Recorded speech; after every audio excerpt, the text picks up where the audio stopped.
So a year ago, I was working on a lot of stuff with this project, Doombeard.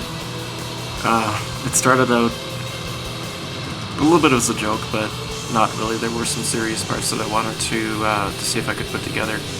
Because back in 2000, I had a metal project that I was working on with a few people who couldn't contribute a lot of time, and I was able to take bits and pieces and put it together. And I wanted to see how far I could take it. I got about 3 songs done that were actually pretty well put together. Really solid ideas, tight drumming, lots of aggression, some good guitar solos, and some things that I really like about the songs, and other things it was on this level, but that's as far as I could take it. So I guess a year ago I woke up one morning and I had this weird idea that I wanted to try it again. And yeah, that's I just put everything together a little bit. I started out with drum loops, which I may have talked about before, and I came up with some riffs and came up with some song structure. Like I wanted to go into this, and I wanted to repeat, and I wanted this to build up here. And I was able to do that with this basic structure of having the drum loops and the guitar track underneath, and then the changes are here, and the bass following that, and then I can 15 years later, I was able to add in some nice violin and some strings and some Midi and things like that. So I was able to get a very accurate concept of how I wanted the song, and I could show that off to some friends and things like that. So a year later, today, I have this is what I'm going to be making the documentary about. I've got a really good drummer who was able to set aside some quality time. He knows the songs pretty well. I have about 8 or 9 tracks right now, and I was able to bang those out really quick. We went together and spent a couple days. I just play the riffs. If I screw up, it doesn't matter, because I can take the bits and pieces and put it all together in Cubase, and I can refine everything later on. So we just bang it out and let's see what we can do. So with that, this is what I'm making the documentary about. The next couple segments in the series is, how do you go in your song composition from having basic drum loops and concepts to full out people that you're working with? You got the song in your head, and how do you transition it from how it used to sound to playing it out and having a full structured song? There's a couple obstacles that I've encountered over the past couple months, and I'm going to be going over these things. I found that sometimes the timing can be totally different. Sometimes the sound, the intensity that you had in the concepts sounds a little bit different in the recording with your drum. So you'll find in your compositions from your original concepts, which are very strong, which have a lot of promise in them, to the songs that you have with other people that you're working with. You may find that the mood or the atmosphere is different in the newer ones, and that can have some good qualities and some bad qualities. You'll find that if you're very picky, you'll find that the atmosphere, the feeling is not the same, and I want the exact same feeling. So I'm a little bit more easygoing about it, because sometimes I can be happily surprised, and I can find that this is actually a lot more intense in the song. It's a lot more dramatic, I may find, and so I'm happy with it.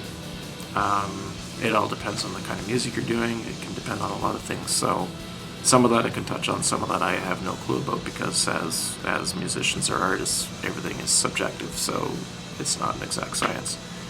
I can talk about my personal experiences with music and things like that, but I've pretty much just explained it. I found a year later, after working on this project that started out just as half a joke and half serious, I found that everything's on a whole new level. I bought some more equipment for this home studio. I have a studio monitor that was about $260 or so, and it's good for what I do.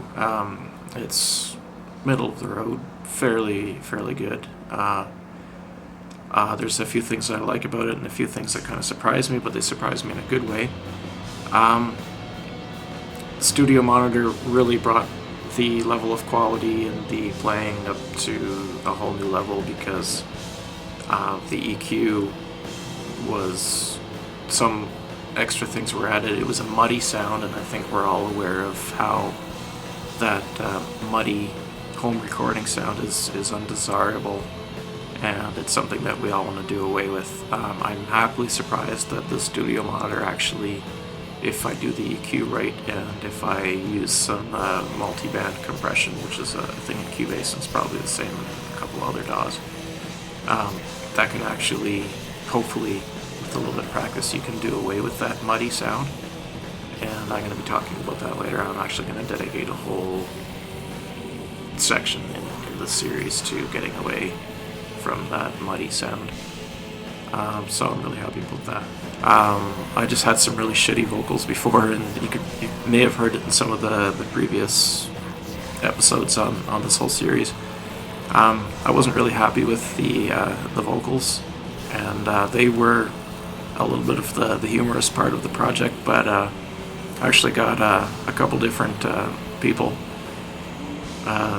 singing, chanting, screaming and yelling in the songs, but we actually found a way to experiment a lot with new vocal styles, with different aggression, sometimes even yelling or screaming in key with the music.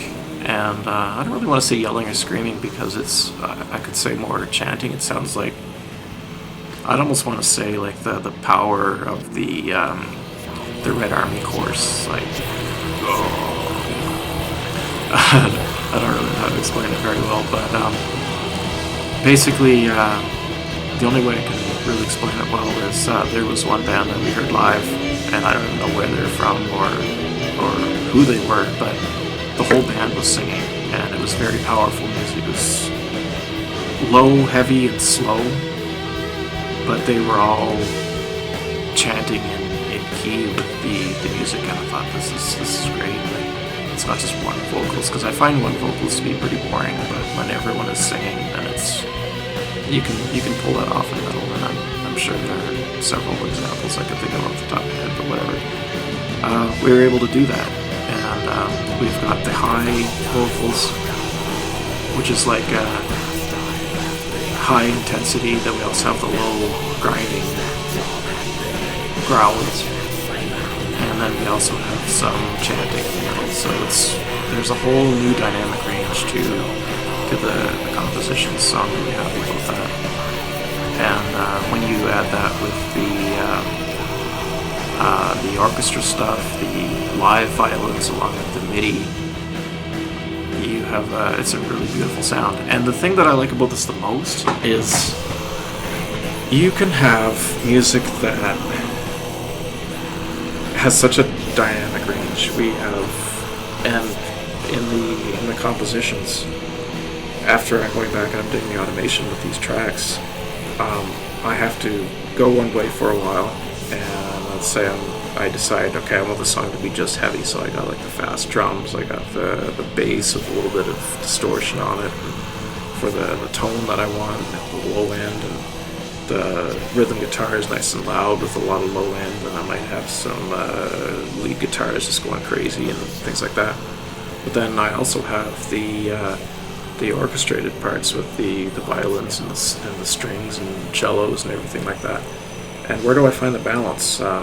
For a couple weeks I could be working on this one song, and I'm like, okay, I'm going to tune out the orchestra, and then later on I could say, well, I'm going to tone down the guitars, and I want to bring out the orchestra more, so I can go back and forth over a couple months. And when you're programming the automation in Cubase, it's like I'm putting a conductor hat on, and I'm saying, okay, I want the orchestra to come up here, and okay, I want that to cut out right now, and I want the rhythm guitar and the lead guitar to come in right here.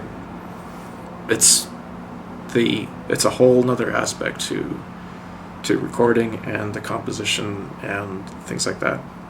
So at the end, once you have the programming done of the automation, you still have the muddy sound and things like that. So you're doing the EQ, and you have to tone things down a little bit to get a good sound, so that it sounds good in the car, or it sounds good plugged into your headphones or whatever. That's the last step in the production of the whole project. Is you get your songs done, how do you make them sound better? How do you polish them up? How do you clear things up and get rid of static and hissing or clipping and things like that? So that's a whole other aspect that I'm going to be touching on later. So yeah, there you go.